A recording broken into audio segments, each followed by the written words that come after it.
feel God's mighty power and God's grace. There's a holy hush around us. I see glory on each face.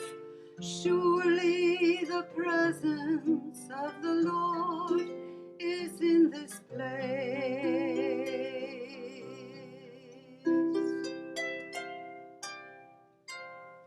In the midst of his children, God said there he would be. It doesn't take very many. It can be just 2 or 3. And I feel that same sweet spirit that I felt oft times before. Surely I can say that I've been with the Lord. Surely the presence of the Lord is in this place. I can feel God's mighty power and God's grace. I can hear the brush of angels' wings. I see glory on each face. Surely the presence of the Lord is in this place.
Surely the presence of the Lord is in this place.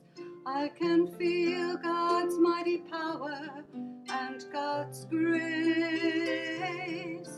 There's a holy hush around us. I see glory on each face. Surely the presence of the Lord is in this place.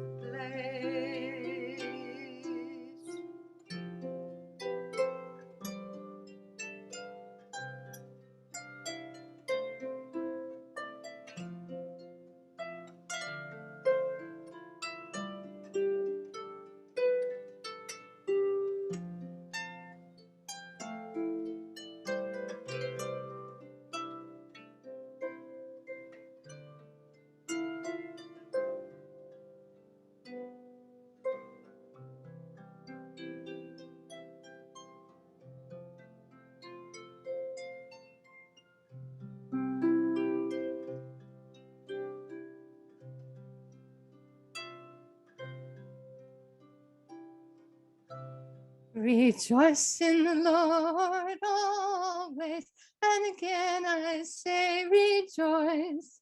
Rejoice in the Lord always, and again I say rejoice. Rejoice, rejoice, and again I say rejoice. Rejoice, rejoice, and again I say rejoice. Rejoice in the Lord always, and again I say rejoice. Rejoice in the Lord always, and again I say rejoice.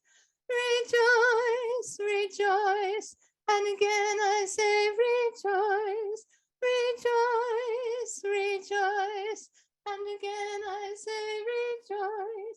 Rejoice in the Lord always, and again I say rejoice.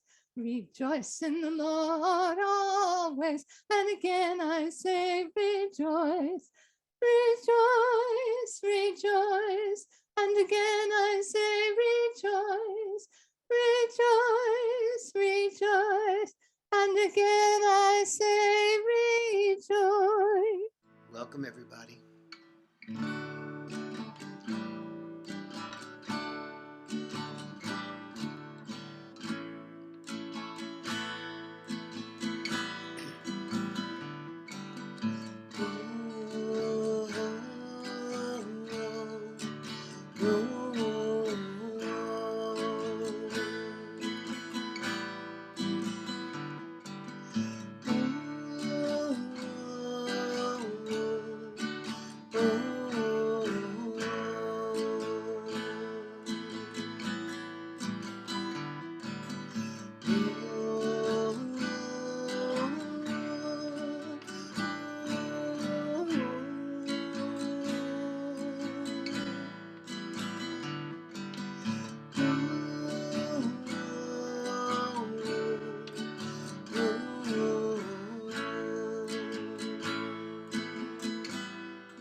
Sun shines above, we're made of love.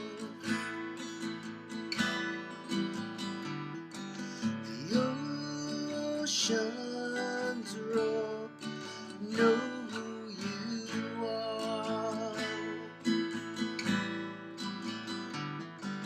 Fly like the wind, my Lord's within.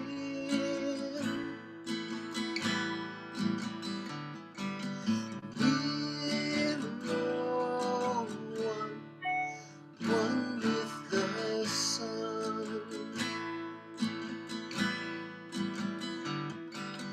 I love you, hallelujah.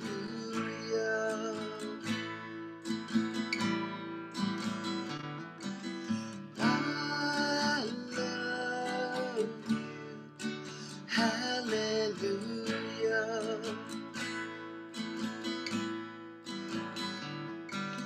Oh, oh, oh,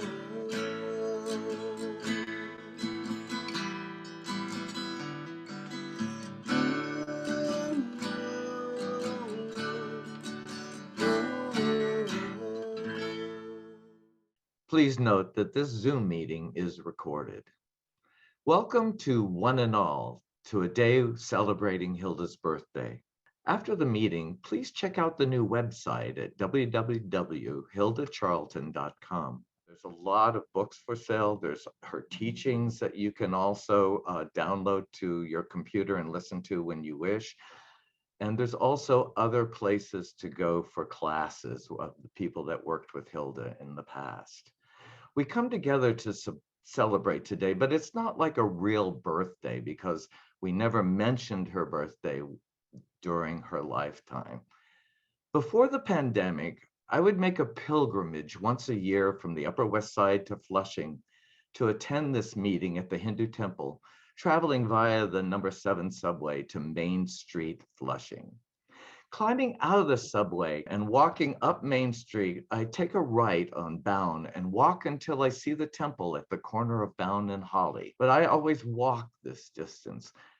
It was like a pilgrimage for me. Upon arriving, I find the place to store my shoes, and then I climb the stairs into the temple. When first entering the temple, it is important to honor Ganesha, to whom the temple is dedicated and whose shrine is in the middle of the temple. Then move around the room in a clockwise direction to all the different shrines and celebrate the lives and the power that each of these beings can bring to us. The circular motion around the temple is designed to build the energy and to help us realize our relationship with the divine. Lastly, we join everyone else sitting on the marble floor at the temporary altar assembled by the priest creating this ancient puja. asking Skanda to come to us and guide us as Skanda has promised each of us. I'd like to now play Rhonda's 2017 recording of the Skanda chant and song. For any of you that may not have the Skanda book, please go get it today, buy it today, and read it through. Right now I'm going to talk about Battle for Right, which is so pertinent at this time, and it's on page 94 and 95 of the Skanda book.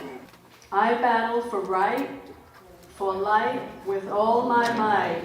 Shri Skanda, be with me. At my least call for help, hear me and be near me. I belong to a faithful band of warriors known as the Warriors of Light in the upper realms, and I am written in the book of life under that title. You have to say it thrice. It says, Skanda says thrice, so let's do that. I battle for right, for light, with all my might. Shri Skanda, be with me. At my least call for help, hear me and be near me. I belong to a sacred band of warriors known as the Warriors of Light in the upper realms, and I am written in the book of life under that title. I battle for right, for light, with all my might. Shri Skanda, be with me. At my least call for help, hear me and be near me. I belong to a faithful band of warriors known as the Warriors of Light in the upper realms, and I am written in the book of life under that title. Warriors of truth and love, warriors of light, hear the voice of Skanda call to follow him this night. Oh Skanda, Skanda, Skanda, son of Shiva, brother of Ganesh, lead us on to victory, guide us on our quest. Skanda's veil is Jyoti, goddess of the light, who leads us upwards ever to our true birthright. Oh Skanda, Skanda, Skanda, son of Shiva, brother of Ganesh, lead us on to victory, guide us on our quest. Skanda guides us safely through the pitfalls of our mind. With courage, truth, and mastery, our true self we shall find. Oh Skanda, Skanda, Skanda, son of Shiva, brother of Ganesh, lead us on to victory, guide us on our quest. The time has come to heed his call, to rise up to the light. For the age of God to come, we must take up this fight. Oh Skanda, Skanda, Skanda, son of Shiva, brother of Ganesh, lead us on to victory, guide us on our quest. So when you see a rainbow in the sky or on TV, just say his mantra 3 times, and with you he will be. Oh Skanda, Skanda, Skanda, son of Shiva, brother of Ganesh, lead us on to victory, guide us on our quest. Thank you. I understand that Al has been bumped off for some reason. They're in Florida, so they're communicating from a distance. I'd like to read the Skanda message for today because I feel it's very important. What more can I say, my children, except I watch over thee, and I spur thee on, and tell thee once again, I am thy divine general. I march before thee. Wilt thou march with me? Life after life, thou hast battled the evil forces of darkness. Now, on the eve of the final battle, cannot thou make the heroic choice to go forward and establish the truth upon earth? In the days to come, be not dismayed at the darkness that will seem to envelop the earth. Never despair or fear, but keep the eyes on the light ahead. Look upward and onward until the final goal is reached.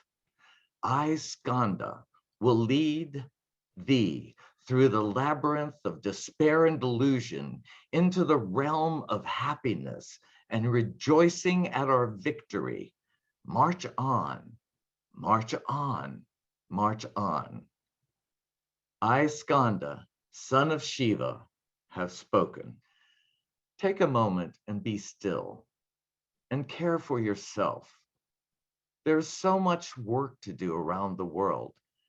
Take this moment for yourself, for us, to know where and who we are now, to love ourselves, to be grateful for our bodies, and to know that a solution can be found for all our problems when we love. Let's pray for some of our friends. Let's Om. Oh. Oh.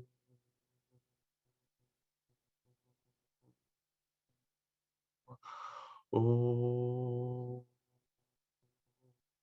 Think on your friends that need your help. Think on the friends that Hilda can help and Skanda can help lead. Oh. Oh. Send a blessing to all those that we love.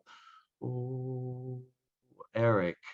Let's send a blessing to Eric and to Peter and to Jack Lynchner. And let's send prosperity to Rhonda and anyone that needs prosperity in the moment. Let's see everyone succeeding at what they need to be doing for God, for their best work, for the love of God, for the prosperity that is needed to continue the work that we're doing. I see us all succeeding in some wonderful way. I see us all believing that we can make a difference in this world simply by doing our jobs, whatever they are, the best we can do them. That is the message from Hilda, is to work on ourselves, to create an environment that other people want to come to and people want to join us and to love with us. That is the power. That is the way that we succeed in this world, not with weapons. We're not talking about weapons of war. We're talking about taking the gifts that we've been given and to make a difference with them in our lives and in the lives of the people around us simply by being ourselves, being our true selves, our loving selves, our godly selves that Hilda has taught us to do. As simple as taking the garbage out, as simple as being kind to someone that isn't kind to us. Take the moment, feel the love, and be with us. I just would like to share with you the inception of the Jyoti and Skanda mantras that would happen around 1979, 78. And then 1980, Jyoti was established as a deity in the Hindu Flushing Temple and other temples throughout the nation, 2 other temples. She had her own spot next to Skanda as a deity and had a statue on her behalf. And Hilda enlivened that statue. When Hilda would touch a statue, she'd always pray that the essence of that god or goddess would enter the statue, and they always did. And on occasion, you could even see that statue breathing, which was a miraculous thing to watch standing next to Hilda, but it would happen.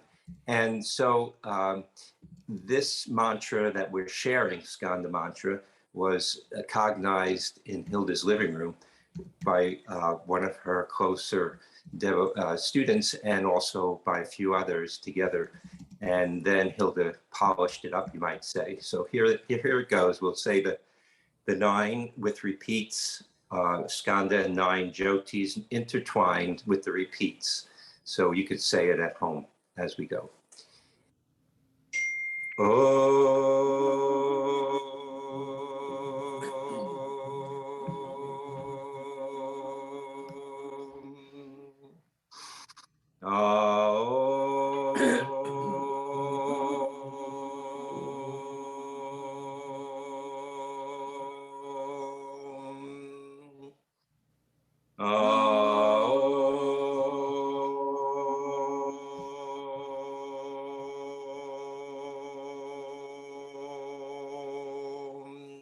Om Jaya Jaya Mahavira Bhagavan Shri Skanda Namo Namaha. Om Jaya Jaya Mahavira Bhagavan Shri Skanda Namo Namaha. Om Jaya Jaya Mahajyoti Shakti Saravana Bhavaye Namo Namaha. Om Jaya Jaya Mahajyoti Shakti Saravana Bhavaye Namo Namaha. Om Jaya Jaya Mahavira Bhagavan Shri Skanda Namo Namaha. Om Jaya Jaya Mahavira Bhagavan Shri Skanda Namo Namaha.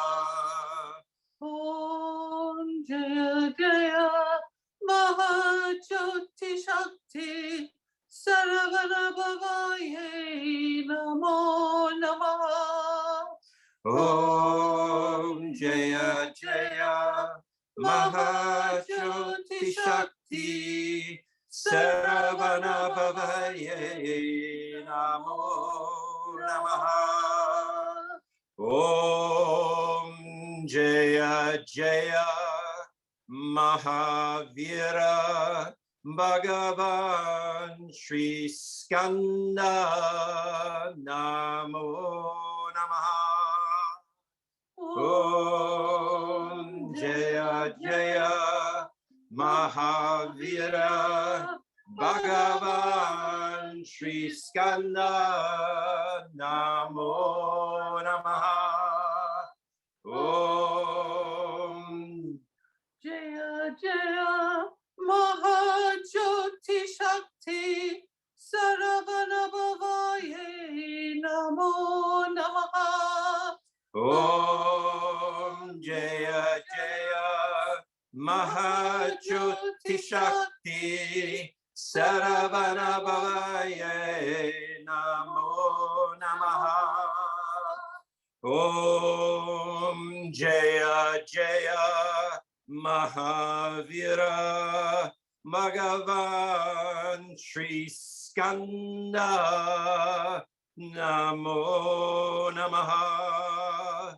Om Jaya Jaya Mahavira Bhagavan Shri Skanda Namo Namaha. Om Jaya Jaya Mahajyoti Shakti Saravana Bhavaye Namo Namaha. Om Jaya Jaya Mahajyoti Shakti Saravana Bhavaye Namo Namaha. Om Jaya Jaya Mahavira Bhagavan Shri Skanda Namo Namaha. Om Jaya Jaya Mahavira Bhagavan Shri Skanda Namo Namaha. Om Jaya Jaya Mahajyoti Shakti Saravana Bhavaye Namo Namaha.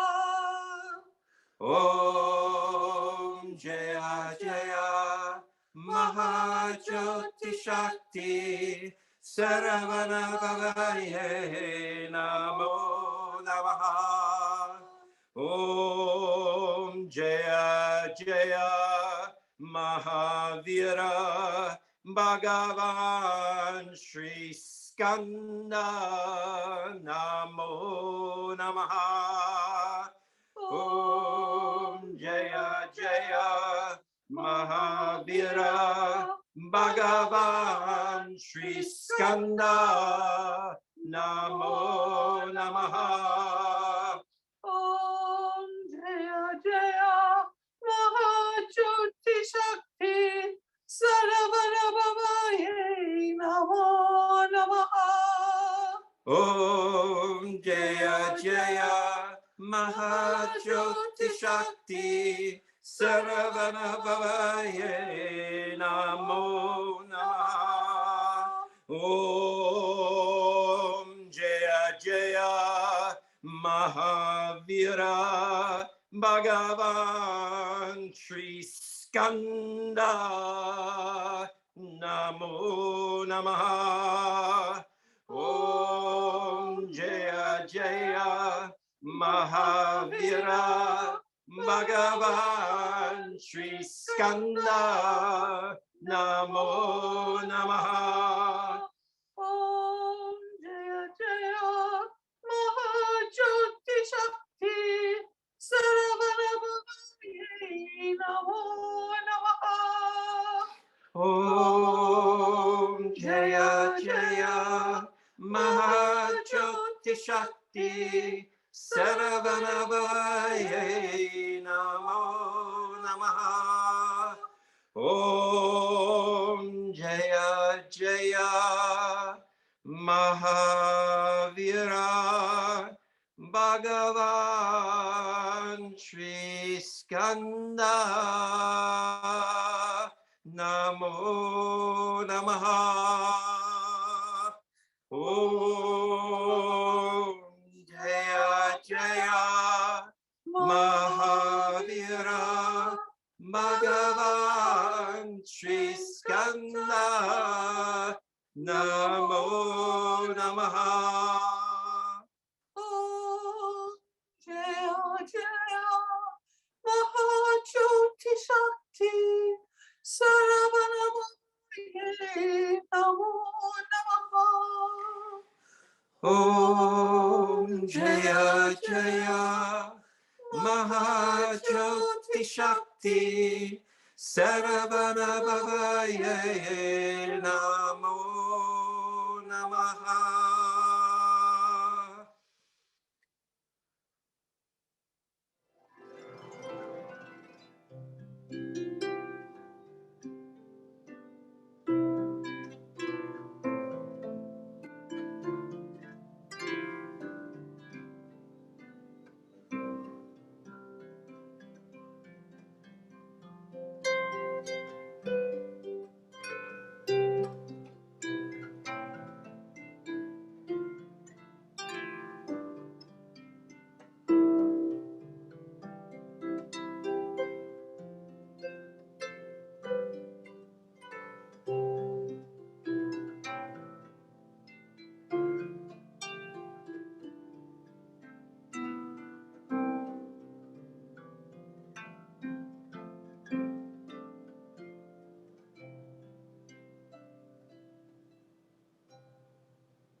lay my life before you. How I love you.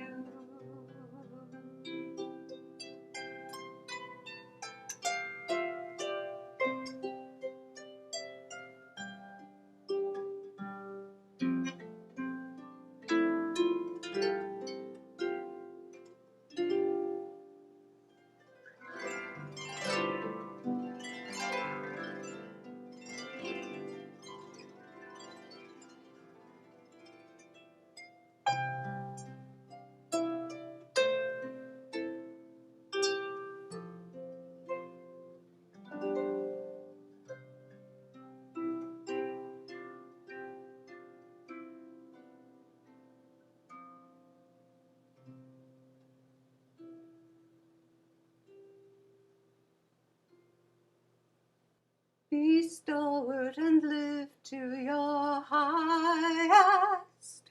Be stalwart and live to your highest. Be stalwart and live to your highest. Be stalwart and live. Be strong, have faith and come through. Be strong, have faith and come through. Be strong, have faith and come through. Be strong, have faith and come through. Don't have any doubt in yourself anymore. Believe in yourself and in God. Don't have any doubt in yourself anymore. Believe in yourself and in God and make it through. Be stalwart and live to your highest. Be stalwart and live to your highest. Be stalwart and live to your highest. Be stalwart and live.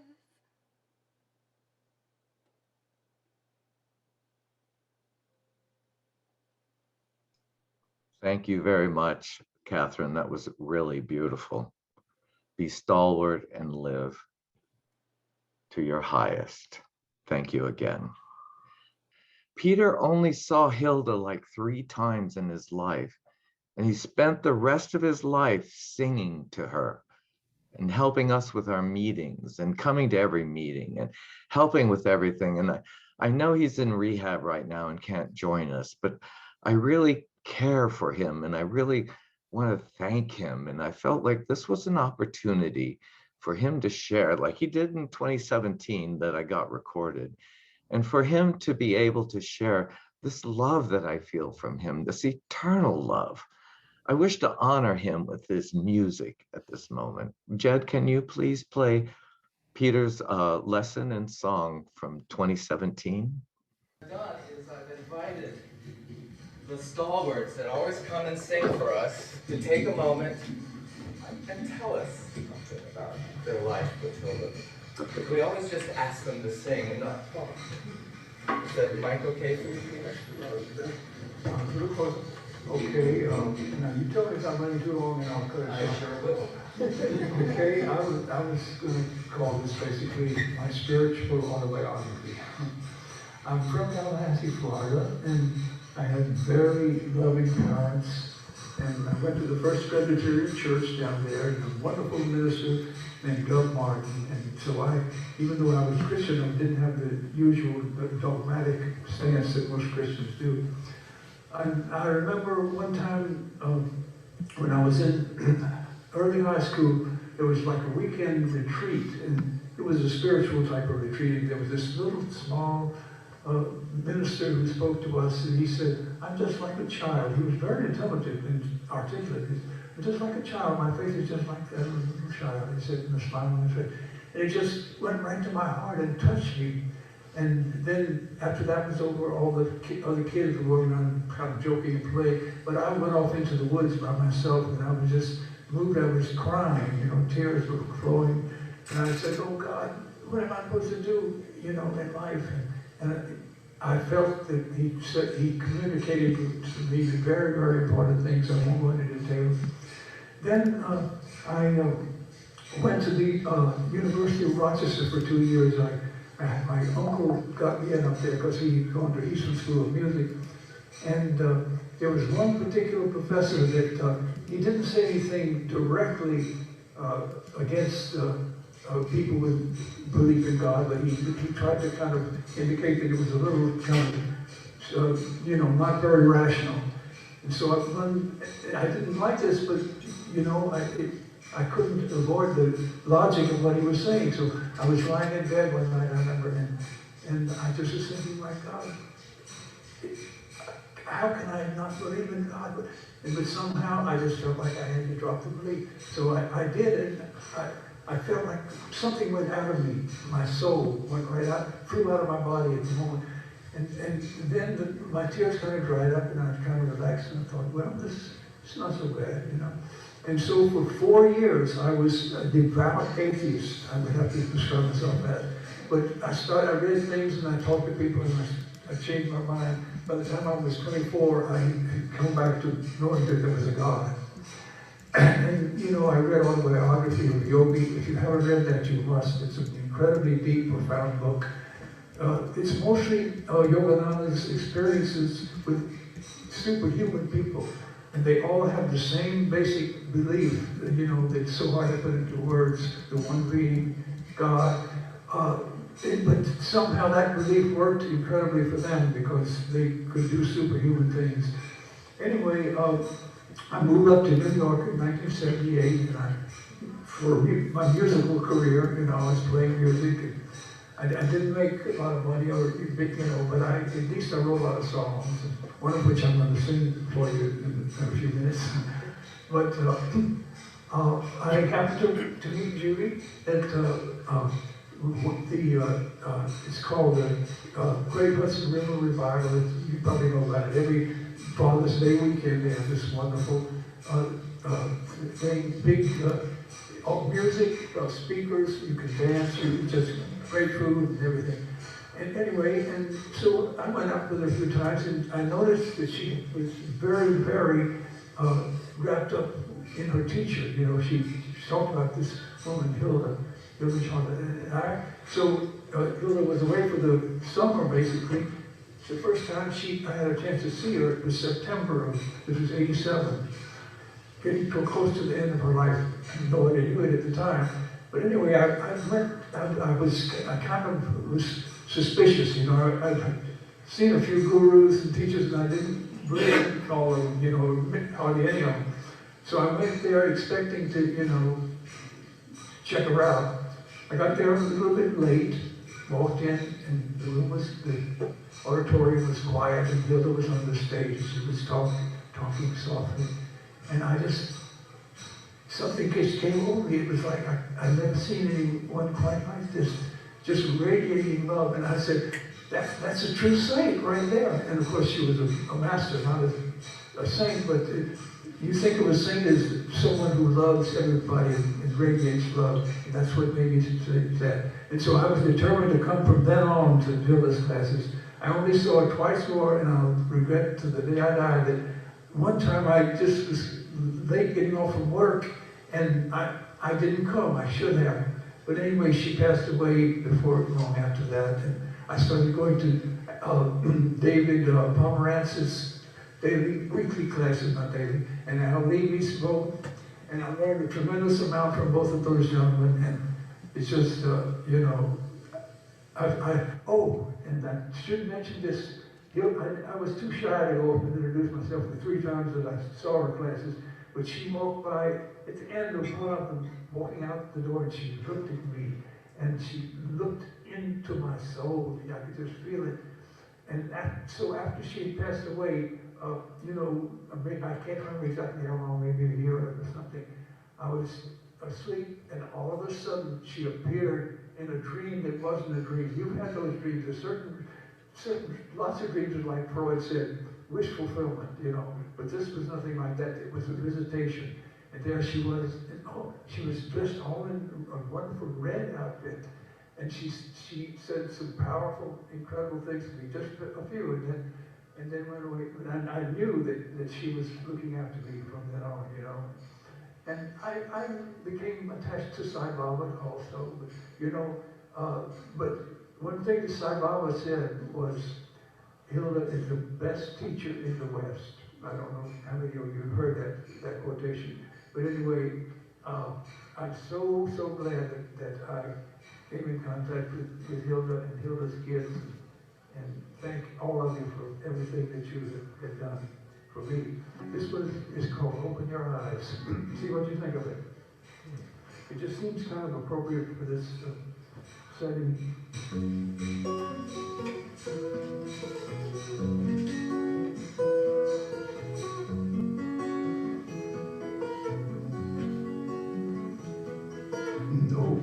Open your eyes, there's a new day awaiting you.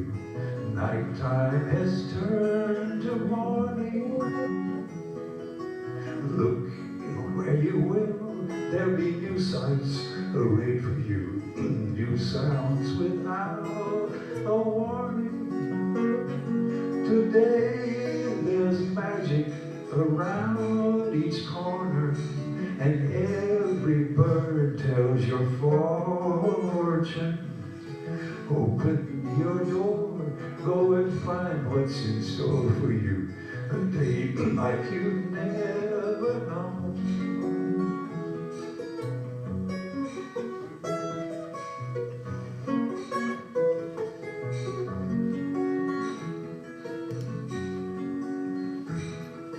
Open your heart, there's a new love awaiting you. One like you've always wanted.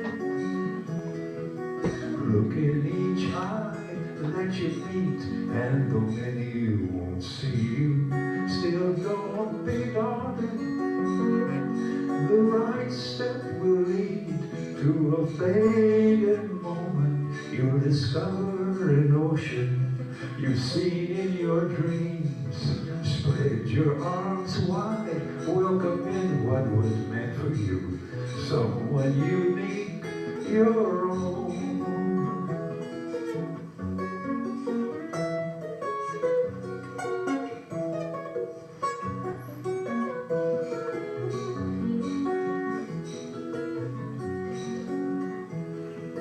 Open your soul, there's a new world awaiting you. One that has been here always, always. Older than mountains and younger than buttercups. Goal of each trail and highway. Birds sing of it, men write about it, and love knows best how to find it. Throw back your gates and let ecstasy ravish you. Life in each leaf and stone.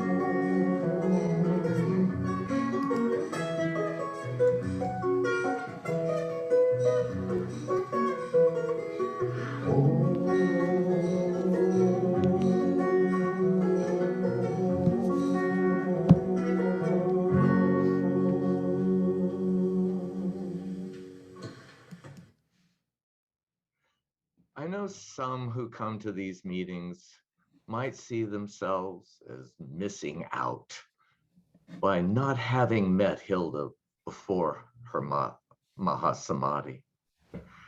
I don't think we fit everything about our lives into one lifetime. Rather, I would ask the question of all of us, how many lives have we all lived with Hilda before? Can we not think as far back as ancient Egypt and forward to any century in between to have lived a life learning and growing with Hilda? Can we not do that now? Is it not Hilda in our lives now? Isn't she in our lives? Did you attend the solstice meeting in March led by Rita? Rita asked us during the meeting if we had something to say, and I couldn't say a thing. Can you imagine Merlin speechless? I had just had one of those wonderful days where everything came in line and became possible. I knew this was part of Hilda's plan all along. As I sat listening to Rita, Hilda came and stood in front of me, beaming love.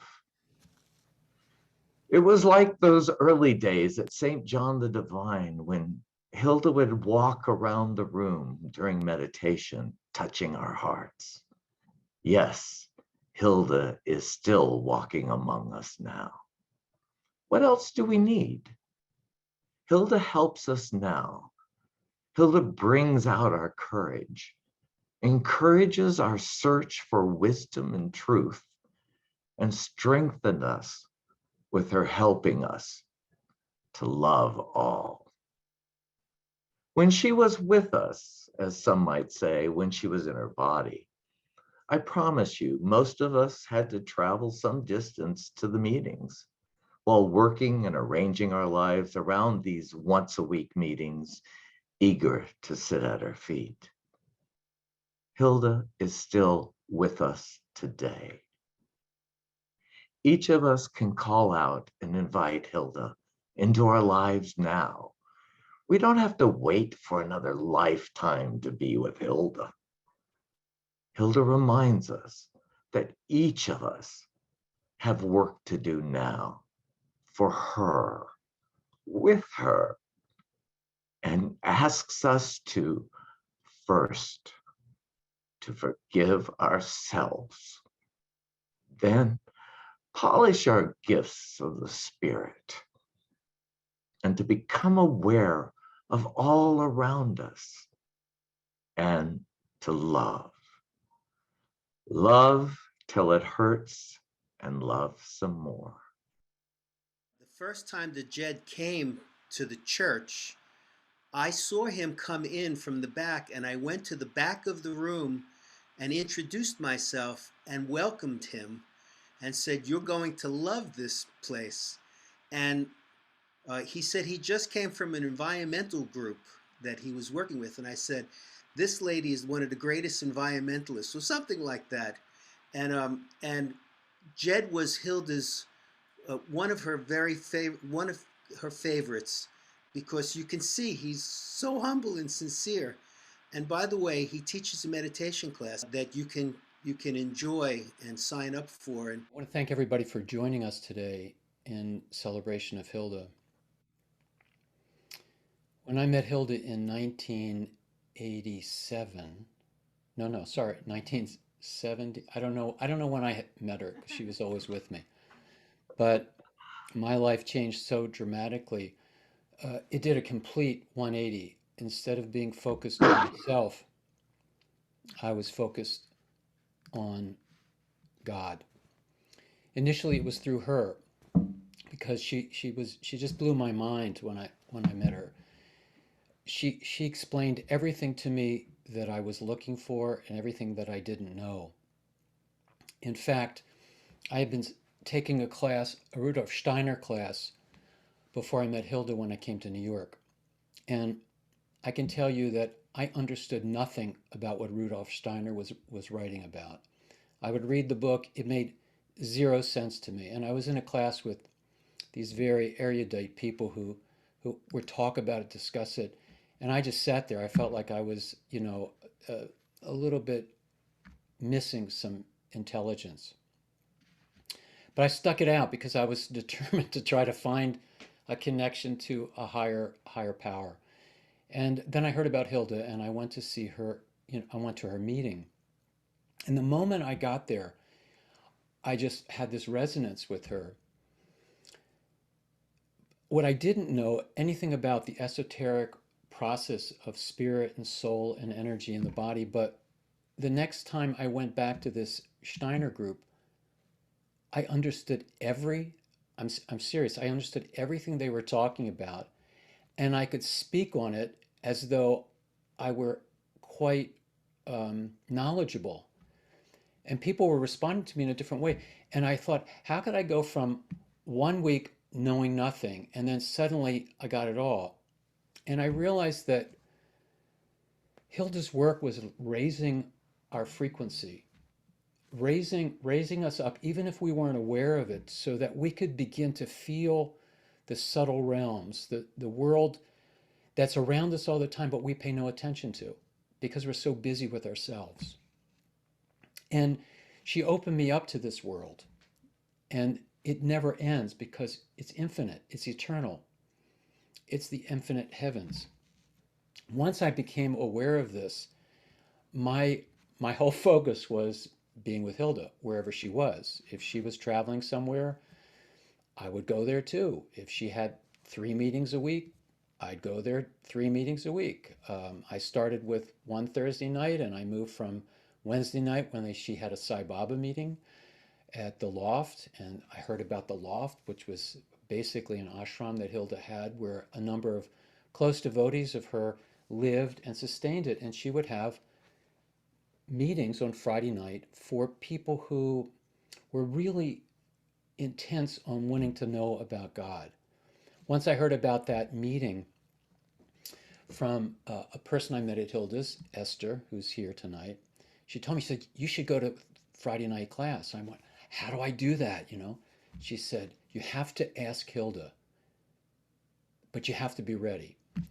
So Esther was so kind to me because I didn't know my ropes. So she said, just follow me. And one Thursday night, when the meeting was over, in Synod House, there were a few bathrooms, and everybody would line up, and Hilda would go in, and the line would kind of split. And Esther said to me, as soon as she comes out, you go right up to her and ask her if you can come. So she kind of gave me the courage, and Hilda came out. You know what it's like when you come out of the bathroom? You don't particularly want people to come up and talk to you. It's just, I don't know how polite that is, but she came out, and I walked up to her and I said, Hilda, can I come to Friday night class? And she looked at me and she said, how long have you been coming? And I said, about 4 months, Hilda. She said, okay, she'll tell you how to get there. And then she walked out. And I was in. Once I was in, there it was. I felt like the keys to heaven. And from Wednesday, Thursday, Friday, then it started to be whenever Hilda had a special thing happening. So in the Cathedral of St. John the Divine, for those of you who weren't there, Hilda was given basically the right to be there by Dean Morton, who ran it. And he was so impressed with Hilda. He knew that she was the real holy person. And so whenever they had a function and they needed ushers, they would ask Hilda to ask in her class if anybody would raise their hands. And I knew that service was so paramount to get to God. So every time Hilda would say, we need some people to usher for some event on Saturday night. So if you can, go up and stand up and get in the line, and Ingrid will take your name down. And Ingrid was Hilda's right-hand person. So I would get up and I'd get in line, and then I'd be in line, and all of a sudden Hilda said, and those of you who can come Friday night, you can come to my house afterwards and I'll make you dinner. And I just shifted lines. I was like, I would move whatever line was possible. So it was Friday night. I was going to usher, but I knew that Hilda was going to, I had an opportunity to go to her home. And it was like, I'm going to heaven. I'm going to go to heaven Friday night. And I had no idea what to expect. So the ushering is over. I come outside, and Hilda said, can someone give me a ride? And I said, I'll give you a ride, Hilda. But it had to be with this car that she had, and it was a column stick shift, and I happened to know how to do that. So she said, okay, you drive. I'm going to sit next to you and make sure you know how to do it. So I'm driving from 110th Street in Amsterdam to her home, which was on 102nd and West End. And she's sitting next to me, and that's probably the closest I've been to her at that point. And she's telling me how to drive. She says, put your foot on the clutch, take your foot off, turn left, turn right, put your brake on, turn your turn signal on. Wrong side, kid. Do you know what you're doing? And it's like boom, boom, boom, boom. And I'm like following her. It's like I'm in the military. And I get to her house. And I don't know how I got there. I just followed everything she said. And she said, good job. Now park the car and come up. And it was the best experience I had. Now, if my mother had been sitting next to me, I would have completely been blown apart, reacting, being angry, or if anybody. But Hilda brought me to a level that I knew I could get to, that I could begin to see God in everyone and not get caught up in their personality, not to get caught up with what they said to me, if they were rude to me or curt, or if I could think in my lower mind that they were judging or criticizing me. She gave me the opportunity to be able to go to a place that I had never imagined I could be. And that was the place where I could find God inside me, and I could begin to see God in everyone around me. Now, it would come and go, but she showed me the way, and it was through her grace that I didn't get trapped, because she said, don't stop at me. Go big time, kid. Go to the one that is within all of us. That's the gift of a great teacher, that they don't want you to stop at them. They want you to go beyond them, to ascend to the highest possible place that you can go. No ego there. Nothing that they're asking from you, just that the very highest that can come. Now tonight, we had a couple glitches. I don't know if you experienced them. Our volume wasn't up. It was a little difficult. And I learned from Hilda, she was a master. She was a master entertainer, that no matter what happens, the show goes on and you improvise. She was giving this lecture once in Ithaca. And she's up there talking, and she always wore a sari when she was teaching. And the sari was attached, if you've ever seen one, it's very intricate how it wraps around, and she had a little pin in the back that held it up. Well, the pin got dislodged, and as she's talking, the sari starts unraveling around her. And it's getting a little close to revealing, what was underneath, which she wore a choli, which is just a covering here. But she slowly, you couldn't even imagine it wasn't part of the show, that she said, oh, look at my sari, it's coming off. Do you know how to put on a sari? Let me teach you. And she proceeded to teach everybody how to put this on.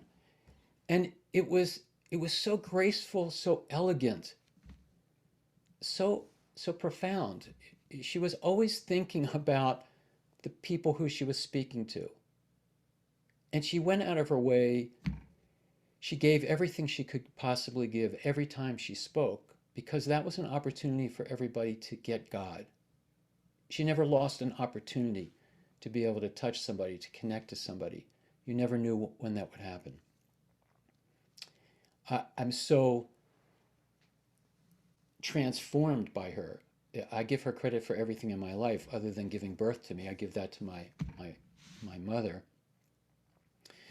When I first met Hilda, as you can imagine, I became a proselyte. I would tell everybody about her. I became so devoted to her. I would share that with my mother. My mother thought I was like in a cult. She was saying, "Are you in a cult?" And I said, "I'm not sure what a cult is, but I don't believe I am. And as far as Hilda is somebody who's giving me so much, I'm not giving her that much."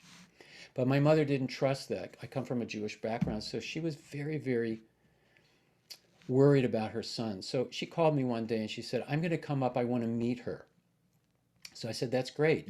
So she told me she was going to come up on a Thursday on a train from Baltimore, where I'm from, and I would meet her and I'd take her to the meeting. Well, on Thursday, I decided I better call Hilda. I got to tell her. I got to, I didn't know what to do. So I called the house, and I happened to have the phone number there. And I was not anticipating Hilda to pick up the phone. I hoped I would get someone else there, and just to leave a message that my mother was coming. I had never really actually thought that Hilda knew my name or knew that I was even in the class. But so I call the house and Hilda picks up and she says, "Hello." And I said, "Hi, Hilda. This is Jed." She said, "Oh, hi, dear. What can I do for you?" I said, "Hilda, my mom's coming to the meeting tonight. She's coming up from Baltimore. And my mom thinks that I'm in a cult, that you're a cult leader." And Hilda said to me, she said, "Oh, dear, don't worry about your mother. She's okay." And I went, "Great." I just hung up the phone and met my mom, and we went to the meeting and we sat. Now, if those of you have never been there or seen a video, there's like 500-600 people there. And I get a seat pretty close because I'd asked someone to save a seat for my mother so she could be right up there. And there's a point in Hilda's, before the class starts, where people were playing like Larry played and Judy sang. And then when Hilda would come into the room, they would play a very specific song. And if Larry sang that, or if he was there, maybe he could sing that. So the energy changes, everybody stands up, the music's playing, Hilda's in the room. And so she's coming down the aisle and we turn around and Hilda changes direction from going to the front, and she curves right over to me. She walks right past me to my mother, who she's never met. She puts out her hand and she said, "Mrs. Schwartz," I didn't even know she knew my last name. She said, "Mrs. Schwartz, aren't children a nuisance?" And my mom's jaw drops, and she had her. Hilda had her. And that whole meeting, if you ever listen to tapes, it's rarely that you'll hear Hilda talk about one subject. But that night, all she spoke was about Judaism, about Moses, about different things. And my mother felt so at home. Now, I've never listened to that tape. It's very possible that she talked about Jesus and Krishna, but all I heard was Moses, and that's all that my mother heard. And I don't doubt the possibility that that was just what we heard. Like, at the UN, you put on headphones and it's translated to your language. Well, I think Hilda put those headphones on both of us, and all we heard was, Jewish conversation. She didn't have an accent. She didn't have like a Bronx accent, which you'll hear in a little while when Linda talks. But the thing is that she cared so much for me that she extended herself. She gave what she taught, your coat and your cloak. My life doesn't want to go back to where it was. And it doesn't want to stop ascending to the place where I can meet her and she could say, "Good job. Welcome to my abode." Thank you, Merlin. Brother, sun, and sister moon, I seldom see you, seldom hear your tune. Preoccupied in selfish misery, brother wind and sister air, open my eyes to visions pure and fair, that I may see the glory around thee. I am God's creature, of him I am part. I feel her love awakening my heart. Brother, sun, and sister moon, now I can see you, I can hear your tune. so much in love with all that I survey, so much in love with all that I survey, so much in love with all that I survey.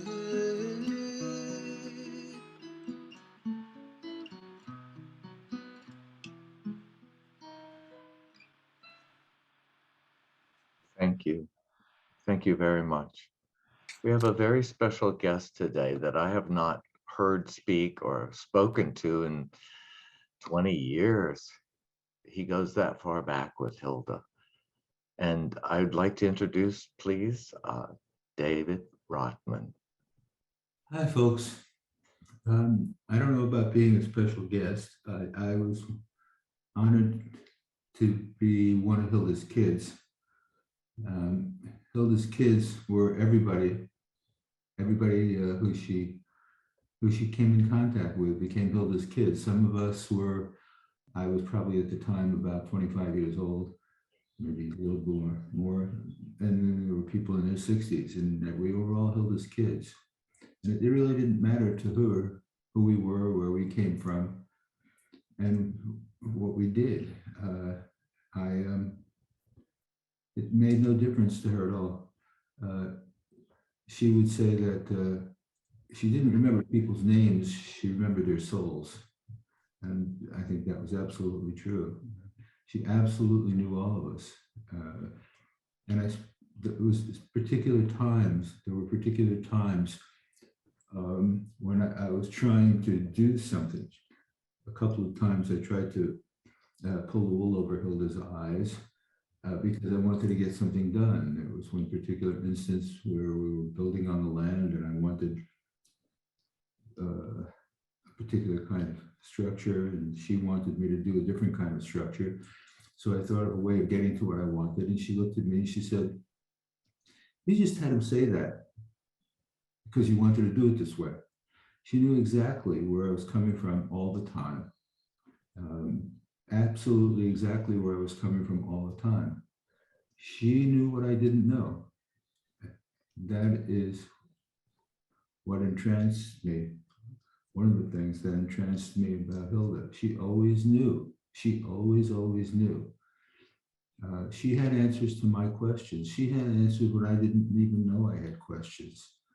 And it was the greatest honor of my life to have spent the time that I did with Hilda. It was an incredible experience. One experience after another. I wish I had time to relay a whole bunch of them, but I'll just pick a couple.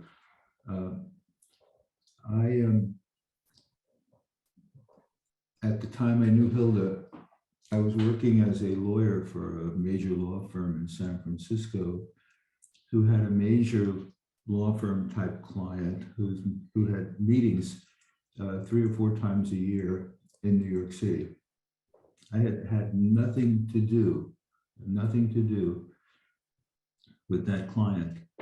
And these were meetings that people wanted to go to because you got to stay in a fancy hotel, eat fancy food, and wander around New York. And those of us from San Francisco, I was from New York, enjoyed that kind of a thing. One day I got called into the senior partner's office, and they said, "We'd like you to attend these meetings for this client." I had, as I said, nothing to do with the client. The only reason I could think of that I was going to that meeting was because I had just met Hilda. I had just met Hilda. David Pomerantz, who was and still is a very, very dear friend, called me, told me what was going on with him. He was in Los Angeles, and he had a studio. He was a terrific potter, and he had a pottery studio in Los Angeles. And the only thing I knew was that he had packed the whole thing down, packed it all up, shut it down, didn't take it to New York, just shut it down. So I said to him, why? And he explained that he had just met this remarkable woman named Hilda, who had been on the West Coast. When he met with her, he wanted to be with her. And that was all there was to it. So I said to him, can I meet her? And he said, I don't know, I can ask. So he called me up about an hour later and said, here's her phone number. She said I could give it to you. So I called Hilda and I told her that I was going to be coming to this meeting in New York. And is there some way of coming to see her? And she said, of course. She said, sure. We arranged a time. I went to her house and she took me in, as always. She greeted me at the front door. She took me into her living room. She sat me down. She looked at me in the way she always did and said, why are you here? Just like that. Why are you here? And I, in my fashion, was never really at a loss for words, except for then. All I could say was, I don't know. So I said, I don't know. So she laughed a little bit. And then we just talked. And I left there so high and excited after about 2 hours with her, that all I really wanted to do was keep coming back. But now I had not just entree to her, I had the airfare paid, I had the hotel paid, I had food paid, I had it all paid because I had just been chosen to go to New York to participate in those meetings. So the first thing I learned immediately was that there was no hotel that I needed to have paid. I would check into the hotel and then Hilda would let me sleep on the living room floor, which was much nicer than the Palace Hotel in New York. Much nicer, much more inviting. She would simply put something on the floor and I would sleep on it. And it was fantastic. I didn't stay at the hotel ever when I could stay with Hilda because the choice was obvious. I would get up in the morning with her and watch her make breakfast. Periodically, she would make breakfast for me. And we would just talk. And there was no hotel in the world that approached how I felt being able to be with her. Absolutely none. It was incredible to me that I had that honor.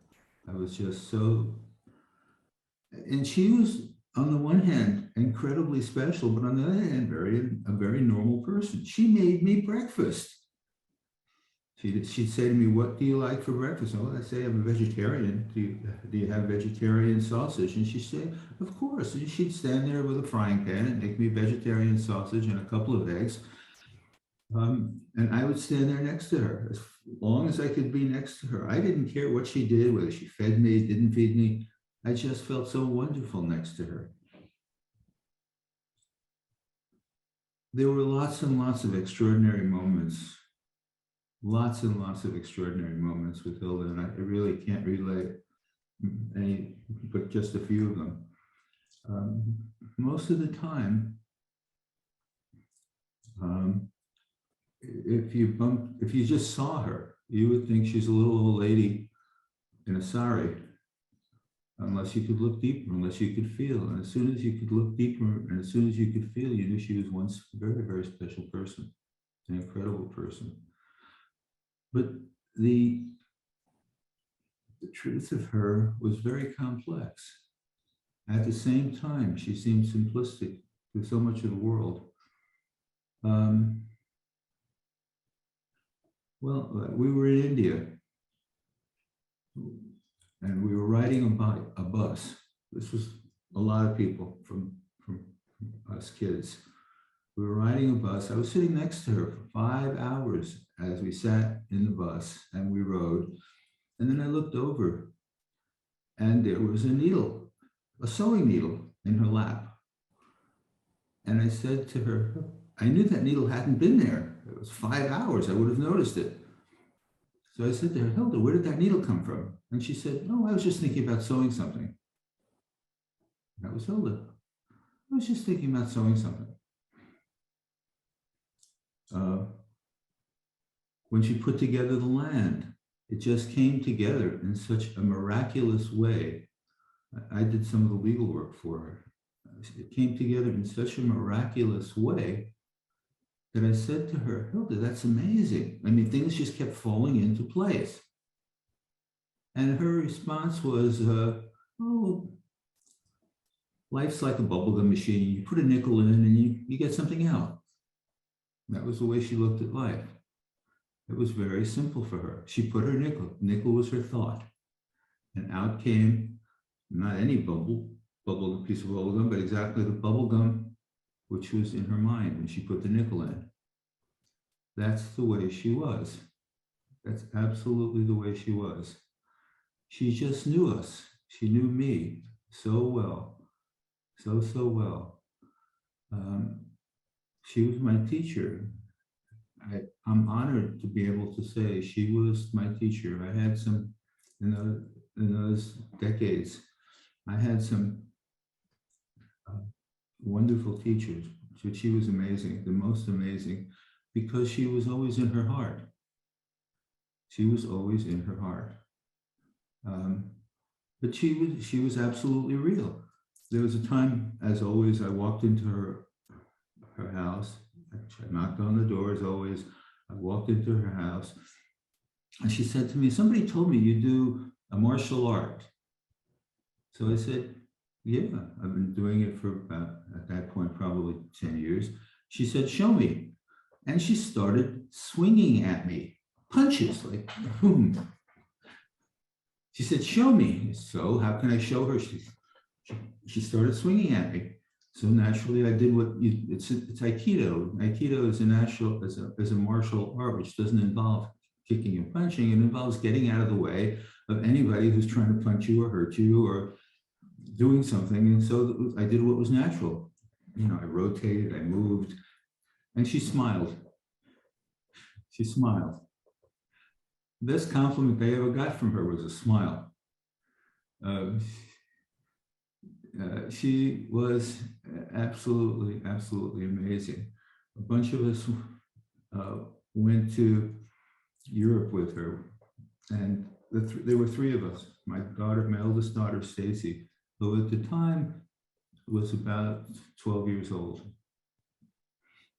And I and Hilda were sitting outside a church waiting for somebody to come pick her up.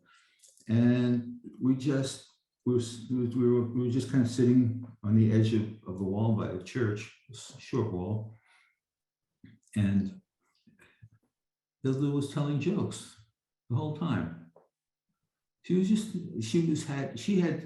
had lots of jokes that she would put on a accent for. And they were very funny jokes, and my daughter was cracking up. And then the car came to pick Hilda up, and the jokes stopped. She went to the car, got in, left, and the first thing my daughter said to me was, Daddy, I don't know why you think she's so special. She's really just like us. And I said, yeah, she is special, and she is just like us. And that was Hilda. That was Hilda. She is special, and she is just like us in her heart. She never treated us any differently. She never treated us any differently. So, as I said, I was blessed to spend time with Hilda. There was one particular situation, I don't know how much time I have left, but there was one particular situation where I had determined in my own mind to spend a block of time with Hilda, because I got a weekend here, I got a couple of days here. I was working for one thing, but for another, Hilda kept shooing me out. You know, she was wonderful, and she kept shooing me out. In any case, I worked it out so that I had a month off from work. That took a lot of doing. I was very busy. I was very, very much tied to my work in certain respects, not the way I was tied to Hilda. It was not a thing of the heart, but I enjoyed it, and I liked it. So I arranged to take a month off from work, and the first thing I did was get on a plane, go to visit Hilda. As always, she greeted me at the front door. I sat down on her couch, which is where I always sat, and she sat somewhere else in the room. She usually sat on her own chair. And she said, well, what are you doing here? And I said, I've got a month off, Hilda. And then she looked at me and she said, well, what are you going to do with your month off? You're certainly not going to spend it here. So there went all my plans. She said, well, you could go visit Sai Baba, you could go visit Ram Surat Kamar. I had no idea who Sai Baba was. I had no idea who Ram Surat Kamar was. So I listened for a little while, and she said, she said, and Al Levy has just left for Ram Surat Kamar. He's staying at the Ananda Bhavan Hotel. You could go and you could meet him there. So there's only one thing you can do under those circumstances. Your plans have been completely destroyed. You're leaving to go someplace you never really know you don't know anything about, to meet people who, except for Al, you don't know. You have no idea what the trip or anything is like that. The only thing you know is that it's a poor, dirty country. And they don't really want to go there. So I'm sitting with Hilda, and what do? Of course, I say, of course, Hilda, sure. Give me Al's number, give me the number at the Ananda Bhavan. And so I said, when should I go? She said, as soon as possible. I got my visa to get into India in record time. I don't know how I got it that quickly, but within a couple of days, I had the visa. I had made the plans. I had airplane reservations. I got on a plane. I went to India. And sure enough, when I turned up in India, it looked exactly like my stereotypes of India. By the way, India was a wonderful place under the surface. But on the surface, there were thousands of people looking through. When I got to the terminal, looked like thousands of people just staring at me through the glass into the terminal. And when I got out of the terminal, they were all around me. I mean, it was to somebody who doesn't like people, who he doesn't know that close, or touching him or pushing him. That's India. And I found I enjoyed it. So what I did was the best thing I could do under the circumstances. I checked into the most expensive hotel in Bangalore. And I was so happy to get a room. And I went upstairs to my room, checked in, went upstairs to my room. First thing I did was order room service. And I ordered 3 bottles of pure water because people had told me not to touch the water in India. I ordered 3 bottles, opened the first, started drinking it, and I called the Ananda Bhavan Hotel. I've been there probably 10 minutes. I called the Ananda Bhavan Hotel, and I said, is Alan Levy there? And they said, oh, yes. Connected me to somebody with a British accent. And those of you who know Al know he doesn't have a British accent. So I said, I was trying to reach Alan Levy. I assume you're not him. And he said, no, my name is Alan Bettis. I'm from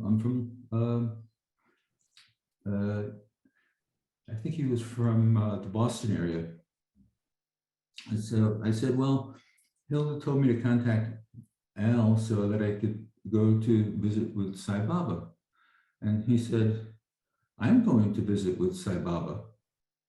And I said, when are you going? He said, I'm leaving in a half hour. I have a car. And I said to myself, this is crazy. I'm leaving in a half hour. I said to him, there's no way I can go with you. I was told I had to take a blanket. I was told I had to do this, and I have nothing. He said, don't worry, we'll stop by the bazaar on the way. So he pulled up outside my door, and he was there in about 10 or 15 minutes. I very, very carefully closed the bottle on my water and said goodbye to my room, but I would not say, I said au revoir, I'll see you again, because I wouldn't check out. I needed to have some civilized place I could come back to. So I was going there, but I was going there just to check it out. So I got to Alan, went downstairs. Sure enough, he took me to the bazaar. I bought what I needed to do. We were on the road within no time at all, leaving my beautiful hotel room and going out into the world in India was very, very difficult. We got to, and it was about a 3 or 4 hour ride, maybe a 5 hour ride. I've forgotten already. So we sat the whole time talking about stuff. He was a scientist, a physicist or something. Anyway, we got to India, and the first thing you do when you get to the ashram is to go check in. And the first thing they ask you is, how did you come here? And I said that my teacher Hilda sent me. And Alan looked like an electric bolt had gone through him. He said, your teacher, Hilda? Hilda Charlton? I said, yeah, Hilda Charlton. He said, I used to drive all the way down from Boston to visit her classes. I said, you know Hilda? He said, yes, that's how I got here. Go figure that. It was a miracle. But I was not deterred. I was going back to that room in that beautiful hotel. So he took me around, and I met Al Levy, who was already there just before we had the meeting. There was we had Sai Baba used to come out twice a day, and he was about to come out. So we didn't have a lot of time to talk. He said, well, let's meet after, and I'll introduce you to people.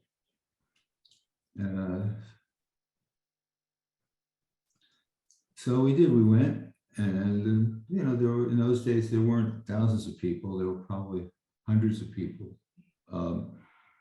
But after the meeting, he said, I want to introduce you to a friend of mine named Janet, who she and her husband are married and they're living in student housing. And I read about her because in one of Sai Baba's books, it talks about how he married her to her husband. He introduced me, and we walked to her door, knocked on the door. She opened the door. I introduced myself as David Rotman. She said, are you from San Francisco? I said, yes. How did you know I'm from San Francisco? She said, Hilda talked about you on a tape that I just listened to. She talked about my talking to you. And she said, and I said, well, I just got here. I left everything in the hotel. She said, oh, don't worry about that. I have to go to Bangalore in 2 days. I'll pick everything up. And I said to myself, I don't want you to pick everything up. I don't want you to pick anything up. I want to go back to the hotel room. But on the outside, I was calm. But that's how it went, being with Hilda. So when I got back to New York, you know, we talked about the trip. I said, Hilda, that was so kind of you to set everything up so perfectly for me. And she denied doing anything, but she did. She set the whole trip up in her mind, and it just flowed, everything. And I had an incredible, incredible adventure, and it all flowed. It wouldn't have been better. It would have been much better for me if I could have stayed in New York with Hilda, slept on the floor as I wanted to. But it was a remarkable trip. I met some wonderful people, spent time with Satya Sai Baba, Ram Sarat Kumar.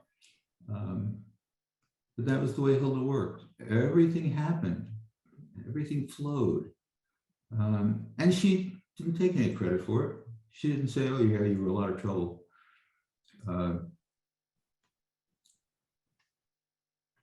That was Hilda. That was.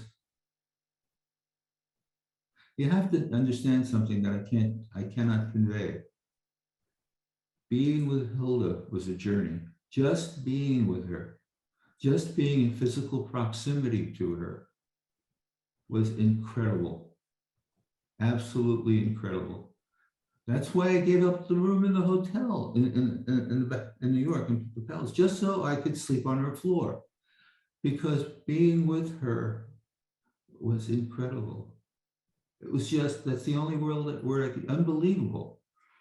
I once took my sister, I got Hilda's permission, my sister who lived in Georgia came to New York, and I got her permission to bring her to see Hilda. She spent about an hour with Hilda, walked out, and she said exactly what I'm saying now. She said, that was amazing. All Hilda did was talk to her. It was her being. It was her beingness. And I can't describe it. I can't get it across to you. I certainly cannot emulate it. It was her beingness that was always there. That was incredible, absolutely incredible. And her life, her willingness to give, her willingness to take care of each of us. She took care of me for that whole trip.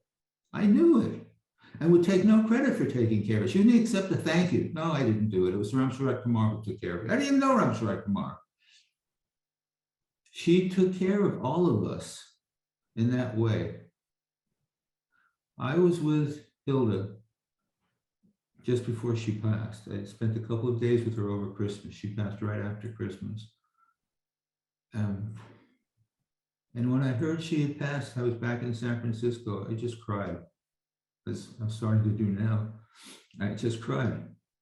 There was nothing else to do. I just cried. And I thought of all the times I could have been with her, except I couldn't be with her any more than I was with her because she threw me out. She wanted us to grow. And I think she left us because it was time for us to grow without her. She had given us what she could give us. And now it was time for us to grow without her. And it was very, very hard. It was very, very, very, very hard for all of us to not be able to just talk to her, call her, to be with her. And we all grew. We all grew. And so that was Hilda. She took us as far as she wanted to, and then she left.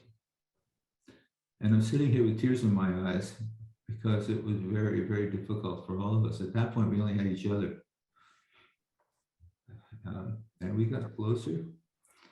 But nobody's floor was like Hilda's floor.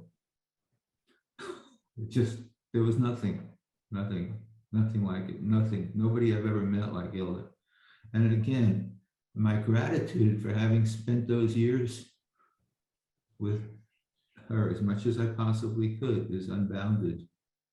And I feel her still. Of course I feel her. It was the most incredible time of my life, the time that I spent with her. I wish I could tell you more stories. I wish I could somehow get it across to you, but I can't, because the hardest part to get across is the feeling of being with her.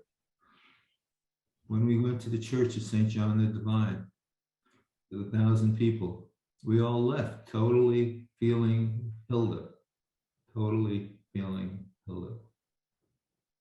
That's all I can say. My life is different. I am different because of that experience. And I'm incredibly grateful to her for, in essence, taking me in and throwing me out, and taking me in and throwing me out. I'm so grateful to her. Absolutely so grateful.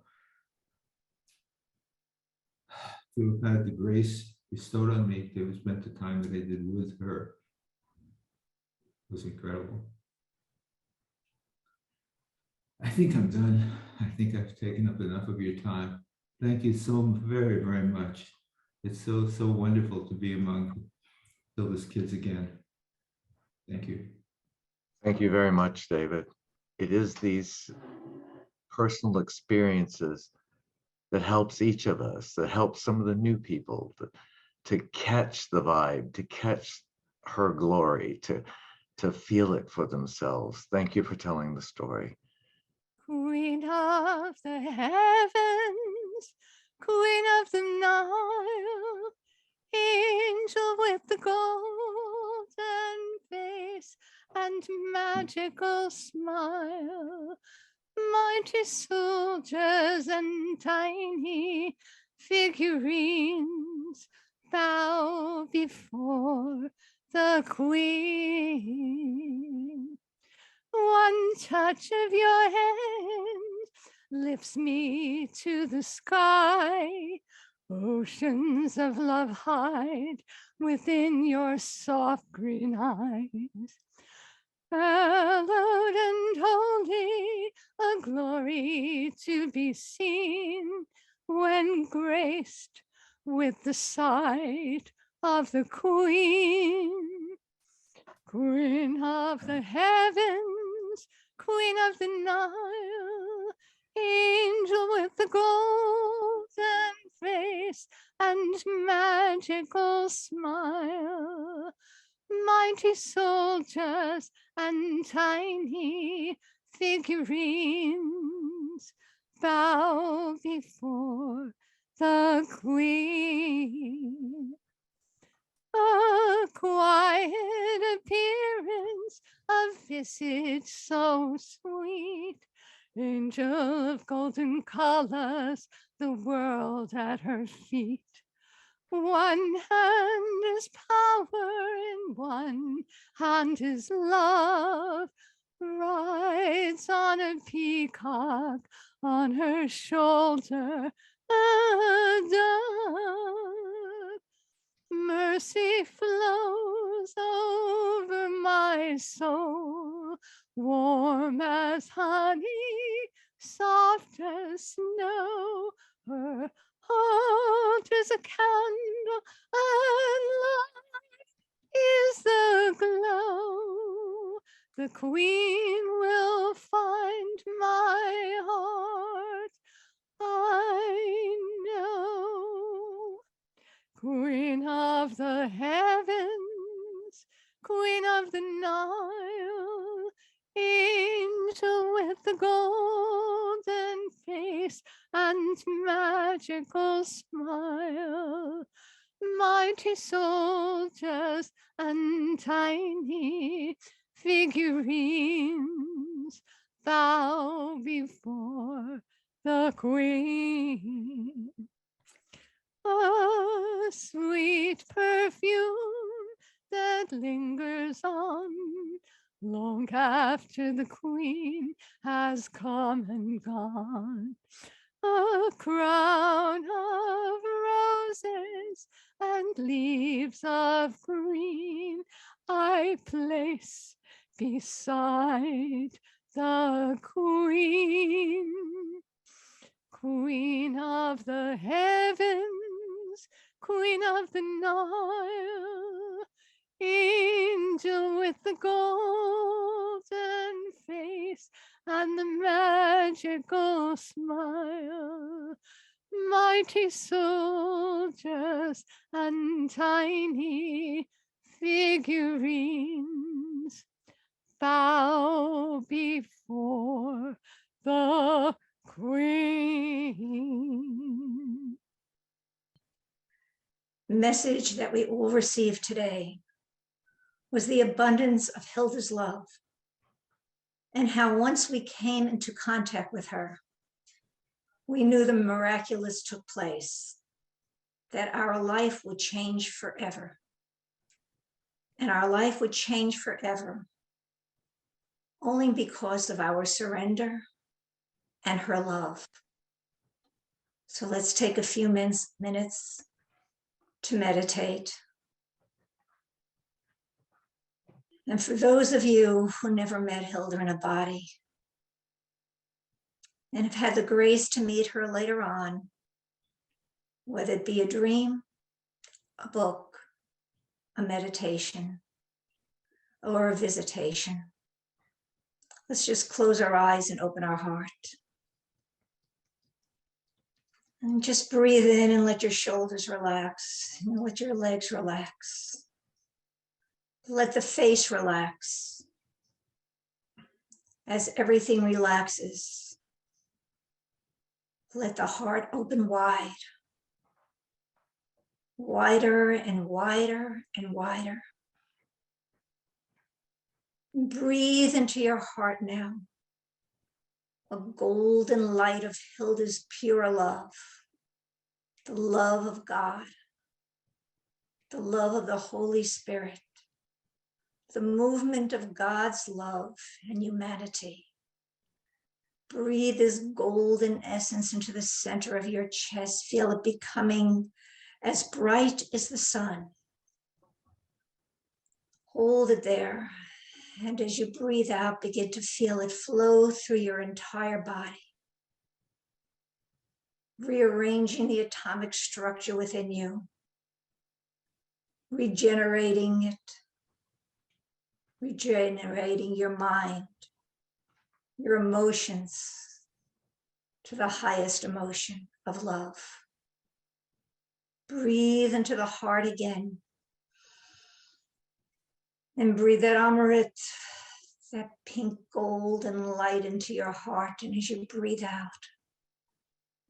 feel that love softening you and that love flowing out, surrounding you, creating a space for Hilda's divine presence. Being as holy as you can to sit at her feet. Breathe into your heart again. Breathe in the light and the love of peace. Let peace flow into you. Let Mary's blue peace or Hilda's blue sari become the color filling you now. And as you breathe out, feel that amazing grace, that blue light, and that peace fill you completely, filling the heart of all humanity.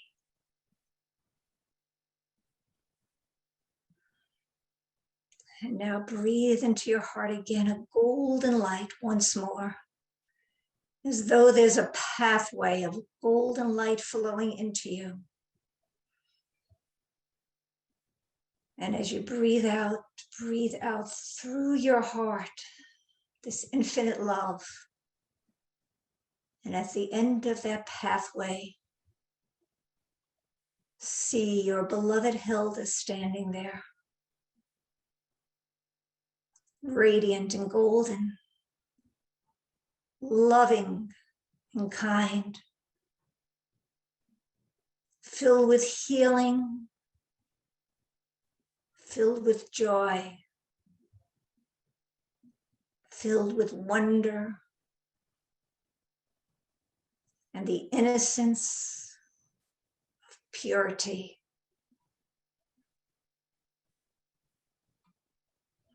Just see that light flow from her heart. Now at the end of that highway of light, flowing into your heart, receiving that grace.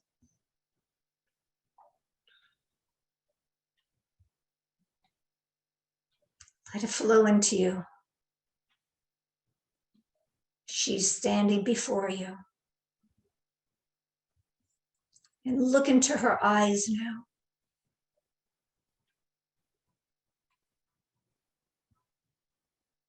The infinite eyes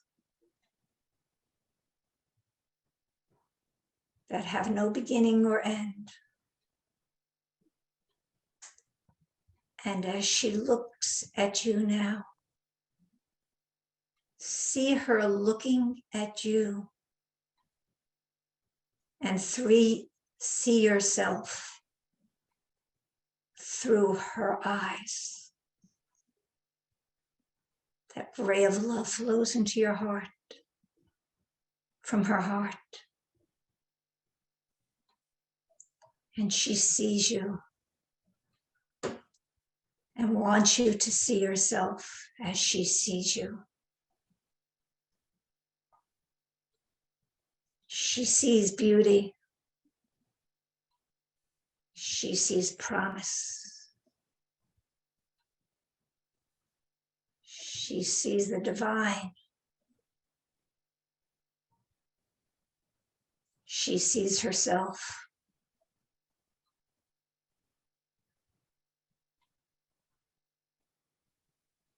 She sees the glory of God in creation from the glory of God in creation.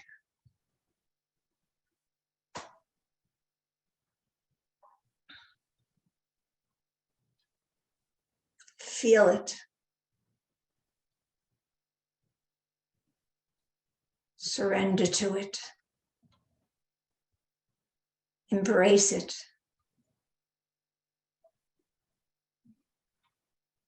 Total worthiness.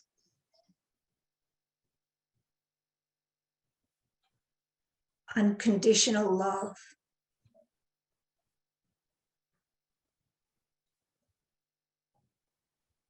She sees herself.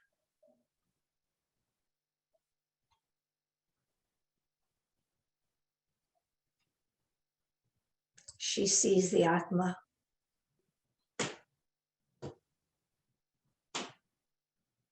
She sees all that is and ever will be.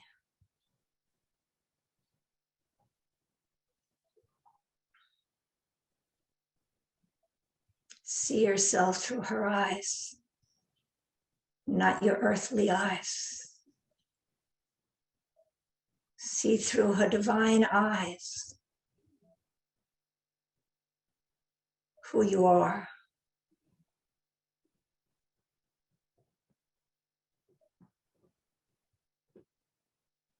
And now love through her heart. As that radiant light flows into your heart.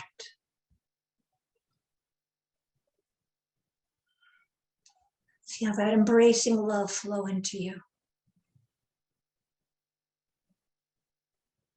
Radiant golden light that becomes so brilliant in your heart. It becomes as brilliant as the sun, blessing all. When you breathe into your heart this golden essence,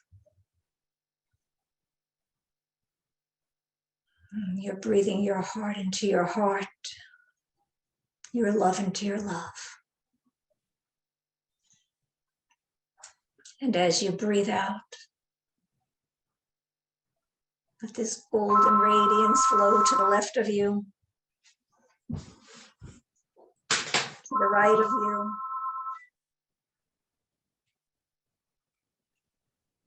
beneath you,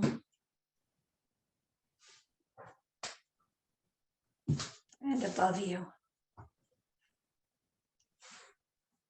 Recreating and creating all that is.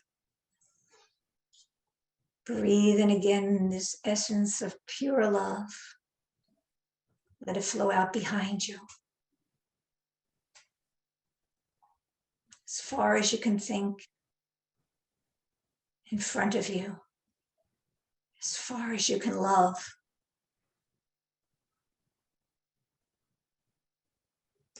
And just see Hilda before you.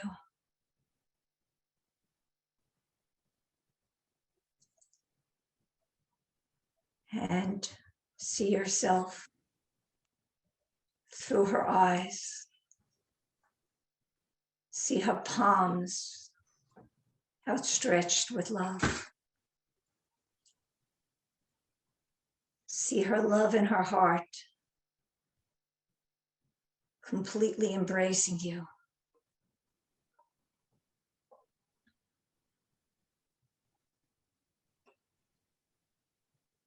Breathe it in.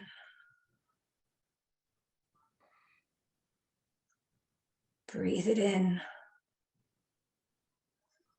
Breathe it out. May that light flow forwards into the future. May that light bless the past. May that light flow into the earth, nurturing her and honoring her. And may those lights of all humanity flow up into the heavens, calling forth the angels, the masters, the saints, all the divine beings to bless our sojourn and all humanity.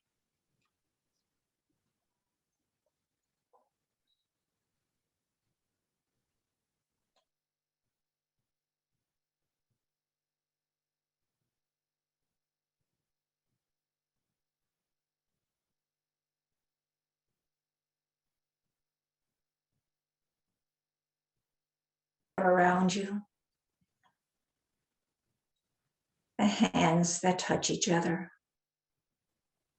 the chair where you're sitting. May this whole world be filled with her light, her love, your light, your love.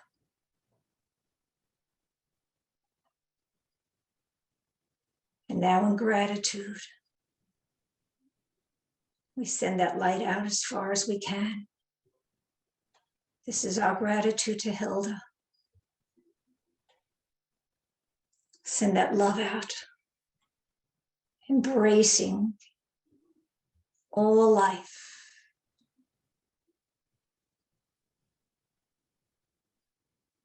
Send that light out.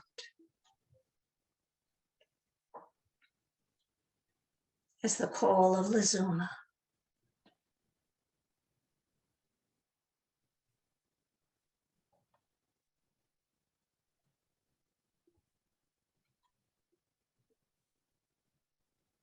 Flower in the night, she stands for truth and light, a master soul that takes my heart away.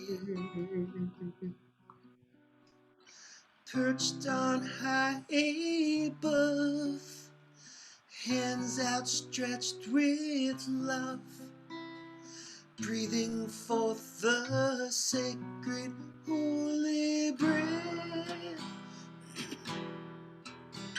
Lizuma, goddess of light. Lizuma, statue of liberty.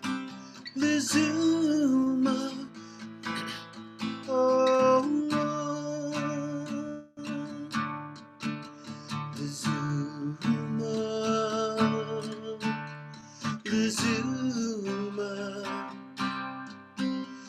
Lizuma, oh, Lizuma, Lizuma, Lizuma, oh.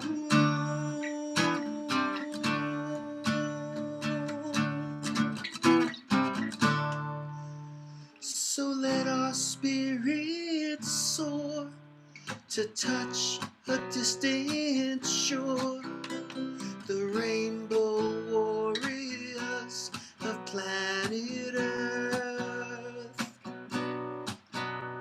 A new age filled with light, with freedom, love, and right. The Zuma fill this night with love. The Zuma, the Zuma, the Zuma, oh, the Zuma, the Zuma, the Zuma, oh.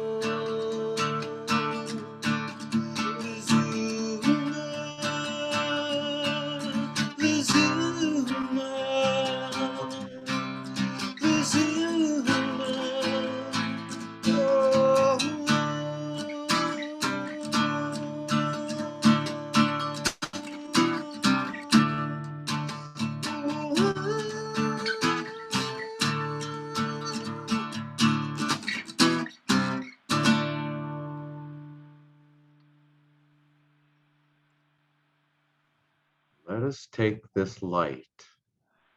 Let us take this love and let's share it with the world, as Hilda has always asked us. Let's put the people that we care for, the people that we are mindful of, and those that we love in this Om.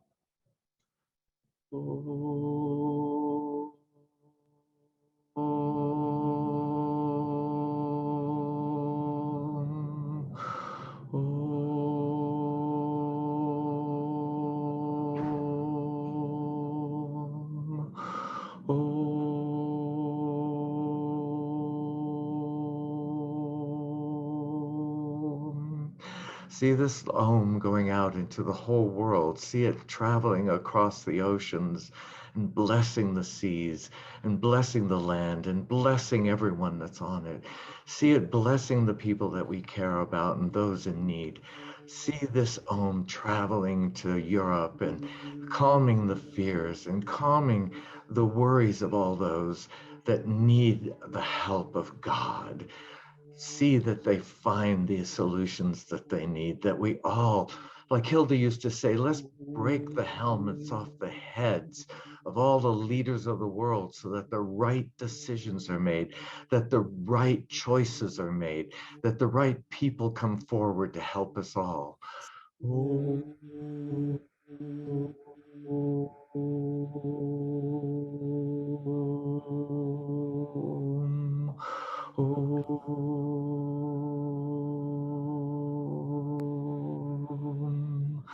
Take all this in as one of Hilda's own kids. Take this in and make it a part of our being, that we know that these Oms that are going out are going to help people.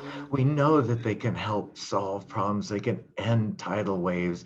They can stop storms. They can help people make the right decisions. You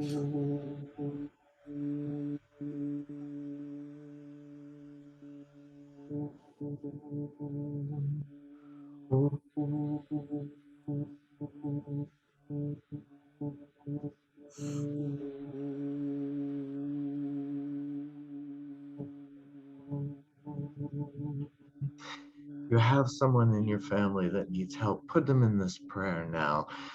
There's so much going on in the world that we need this gentle love. We need this affirming power of God.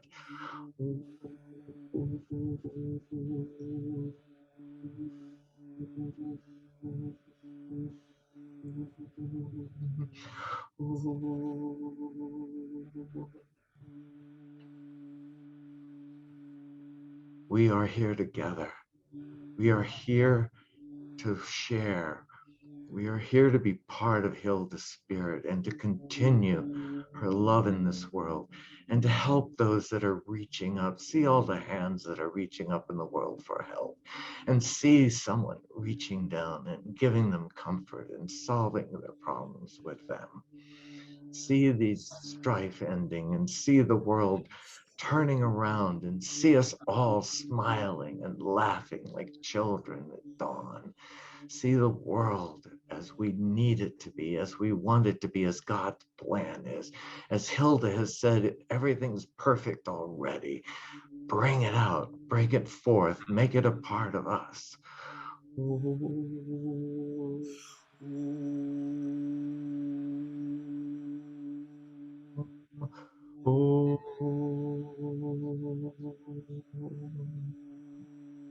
Thank you. Thank you very much. Let there be peace on earth, and let it begin with us. Let there be peace on earth, the peace that was meant to be. With God as our Father, brothers and sisters are we. Let us walk with our sisters in perfect harmony. Let peace begin with us. Let this be the moment now. Live each moment in peace eternally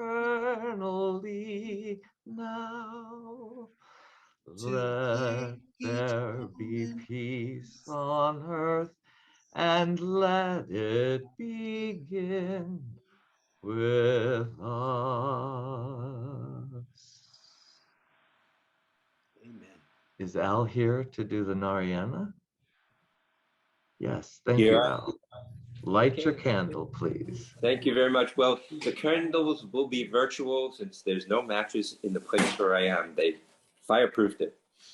So may the light within us that Hilda embodied be with us eternally and flowing forth to everyone who we see as the light within them is also there. God within all, Hilda within all. Narayana, Narayana, Om Satya Narayana, Narayana, Narayana, Narayana, Om Narayana, Narayana, Narayana, Narayana. Om Satya Narayana, Narayana, Om Satya Narayana, Narayana, Om Jai Sadguru Deva. Narayana, Narayana, Om Satya Narayana, Narayana, Narayana, Om Narayana, Narayana, Om Satya Narayana, Narayana, Om Satya Narayana, Narayana, Om Jai Sadguru Deva. Narayana, Narayana, Om Satya Narayana, Narayana, Narayana, Om Narayana, Narayana, Om Satya Narayana, Narayana, Om Satya Narayana, Narayana, Om Jai Sadguru Deva. Om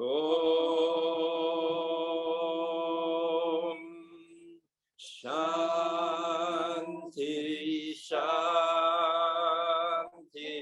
Shanti. Om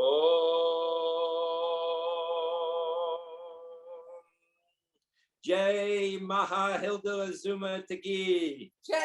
Jay, happy have we met, happy do we part, that we may meet again. Thank you very much.